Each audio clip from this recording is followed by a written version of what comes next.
തദ്ദേശ തെരഞ്ഞെടുപ്പിൽ 20% കൂടുതൽ ക്രിസ്ത്യാനികൾ ഉള്ള 367 പഞ്ചായത്തുകളിൽ പ്രത്യേക കർമ്മ പദ്ധതിയുമായി BJP. വാർഡ് തല സമ്പർക്കത്തിനായി ക്രൈസ്തവ നേതാക്കൾ ഉൾപ്പെടുന്ന പ്രത്യേക കമ്മിറ്റികൾ ഉണ്ടാക്കും. കന്യാസ്ത്രീ മഠങ്ങളിലെ സമ്പർക്കത്തിന് വനിതാ സ്ക്വാഡുകൾ രൂപീകരിക്കാനും ആലോചന. ക്നാനായ കത്തോലിക്ക സഭ ആസ്ഥാനത്തെത്തി ആർച്ച് ബിഷപ്പിനെ കണ്ട് രാജീവ് ചന്ദ്രശേഖർ. PK ഫിറോസിനെതിരെ അക്കമിട്ട ആരോപണങ്ങൾ നിരത്തി KT ജലീൽ രംഗത്ത് വരുമ്പോഴും പ്രതിരോധിക്കാൻ തയ്യാറാകാതെ ലീഗ് നേതാക്കൾ. ഫിറോസിന്റെ വരുമാനവും സ്വത്തും സംബന്ധിച്ച് ലീഗിലും വ്യത്യസ്ത നിലപാട്. ഫിറോസിനെതിരെ ഉയർന്നത് റിവേഴ്സ് ഹവാല മുതൽ ധോത്തി ചാലഞ്ചിലെ വെട്ടിപ്പ് വരെയുള്ള ആരോപണങ്ങൾ.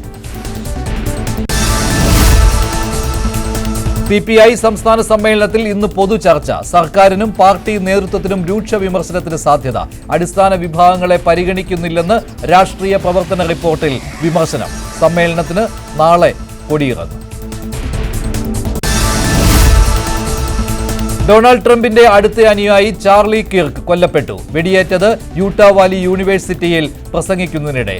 അക്രമിയെ കണ്ടെത്തിയെന്ന് സൂചന. നഷ്ടമായത് ഏറെ പ്രിയപ്പെട്ട വ്യക്തിയെന്ന് ട്രംപ്.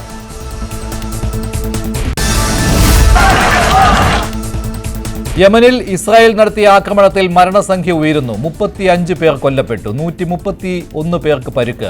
ആക്രമണമുണ്ടായത് യമൻ തലസ്ഥാനമായ സനയിലും അൽ ജാഫ് ഗവർണറേറ്റിലും.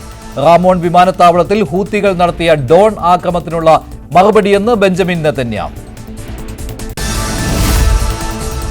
ഖത്തറിനെതിരെ കൂടുതൽ ആക്രമണങ്ങൾ നടത്തുമെന്ന് ഇസ്രായേലിന്റെ മുന്നറിയിപ്പ്. ഹമാസിനെ ഖത്തറിൽ നിന്ന് പുറത്താക്കണമെന്ന് ബെഞ്ചമിൻ നെതന്യാഹു. ഖത്തർ അമീറുമായി സംസാരിച്ച് പ്രധാനമന്ത്രി നരേന്ദ്രമോദി.